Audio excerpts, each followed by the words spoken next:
Alright, Halloween season is back. As usual, that means these aren't going to be particularly deep dives into the games, because I want to cover as many spooky titles as possible this month.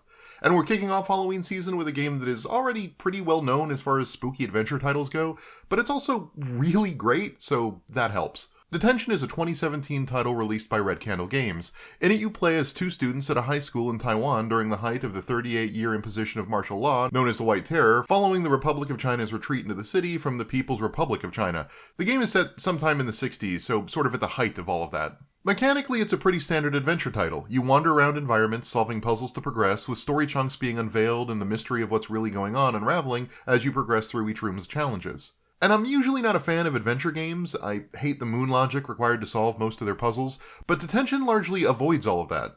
Progress is usually clearly marked, either by an obvious goal you need to reach, or by giving you an item that you need to figure out the use of.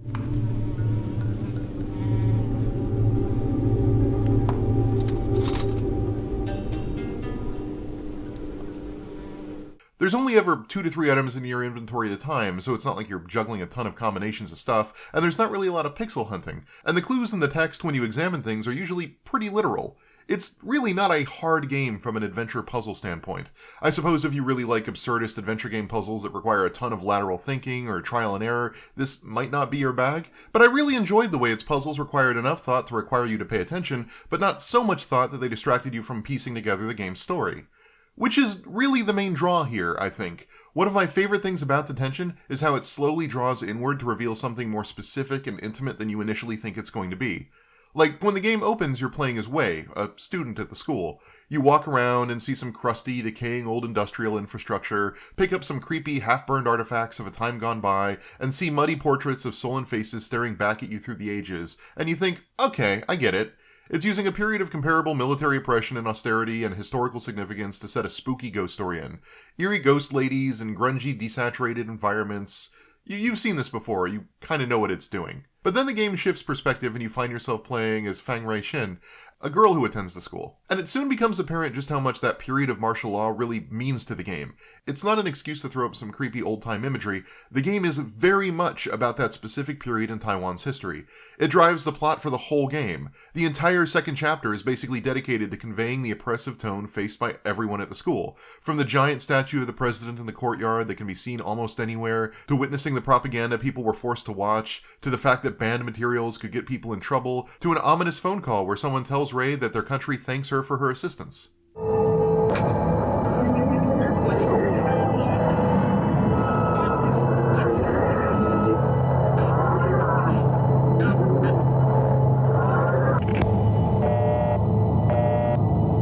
The horror in this game is clearly driven by the anxieties of the era. But once you think you're dealing with something that's basically all allegory, the game shifts again.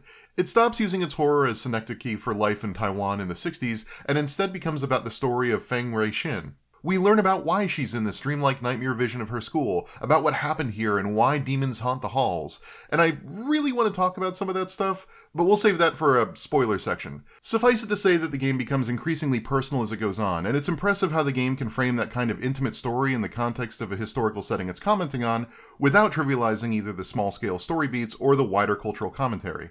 And as scary games go, it's a nice middle of the road. Eastern horror often relies less on jump scares and gore and more on tone and existential horror, and that's largely the case here.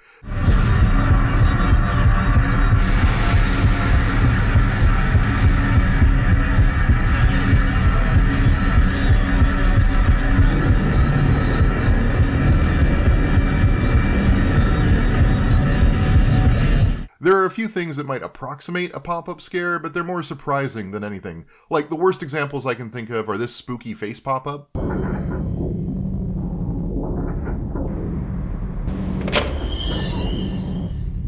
and then there's what happens when you solve a music puzzle.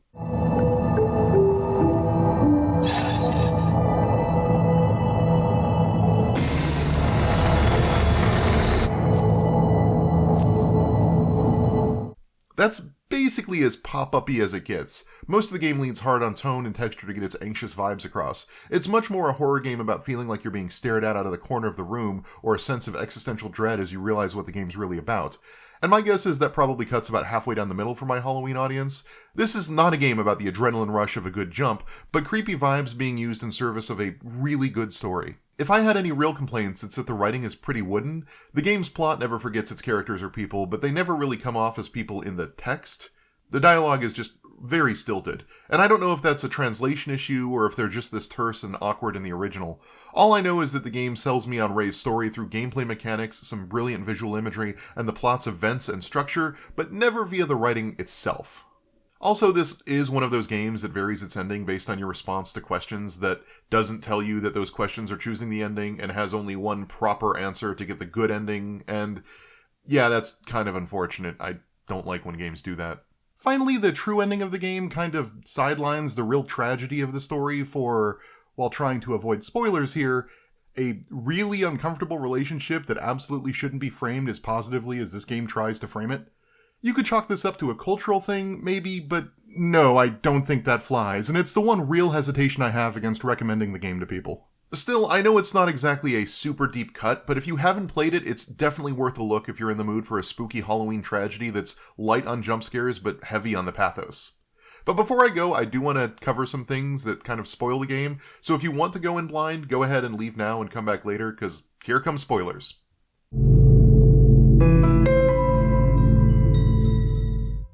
So for those of you who stuck around but for whatever reason still haven't played the game, a little TLDR, you discover that Ray is the product of an abusive household once her father becomes a womanizing drunk about halfway through her time in high school, and consequently her grades begin to suffer. She's assigned to a school counselor, Mr. Chang, and he begins a not at all creepy relationship with the teenage student he's trying to mentor. And yes, this is the uncomfortable relationship I referred to earlier. The default ending focuses on Ray's cycle of guilt and how she retells the story of her life over and over again, unable to repent for her sins, and it fits the horror theme and it works really well.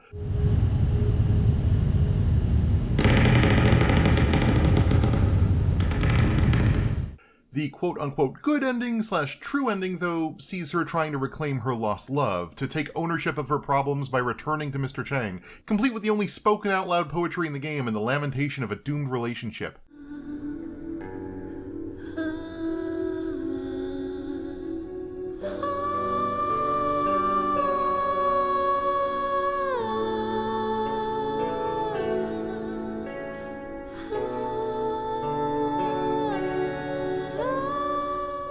白水先染上一河鲜血，只能如铁锈般凋零。 Yeesh.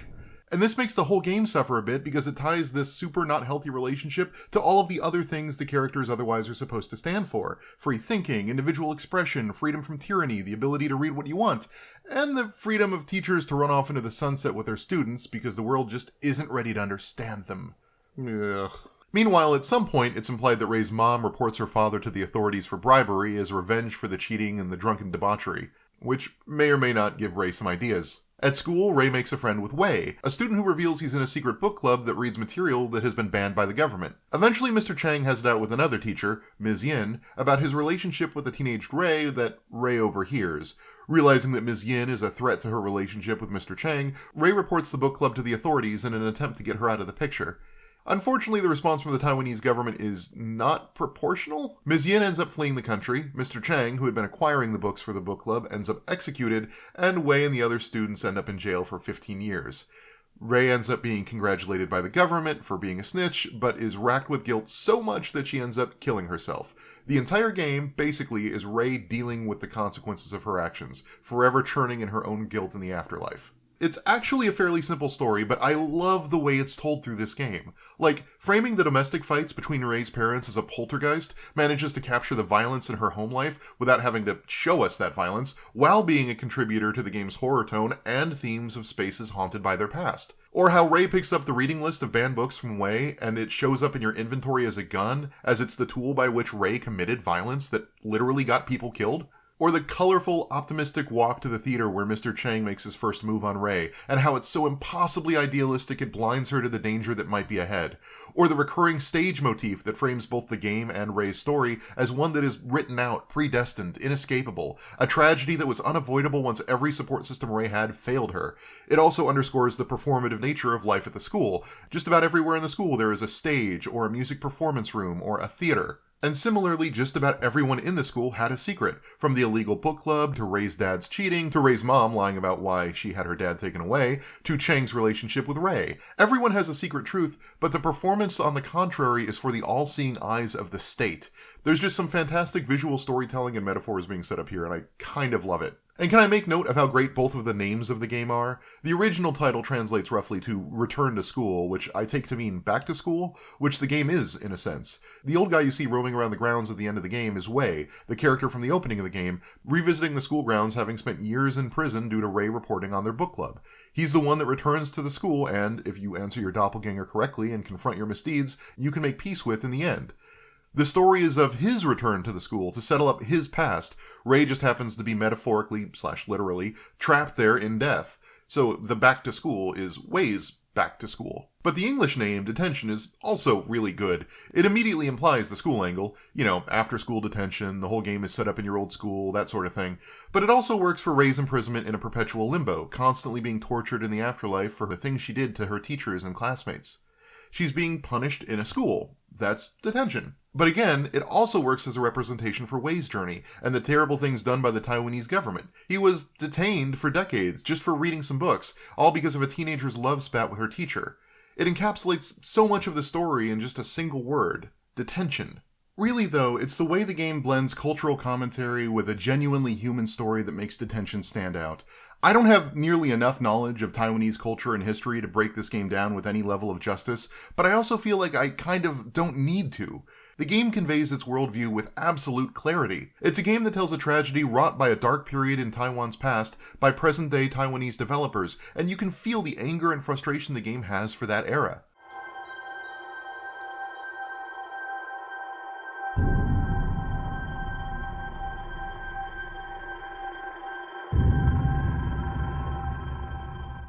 That it's told so confidently and with such artistry is impressive. It's far from the scariest Halloween game, but it's one that will stick with me for a while after playing it, and as long as you can look past the creepy vibes of its quote-unquote true ending, I'd recommend it any time of year.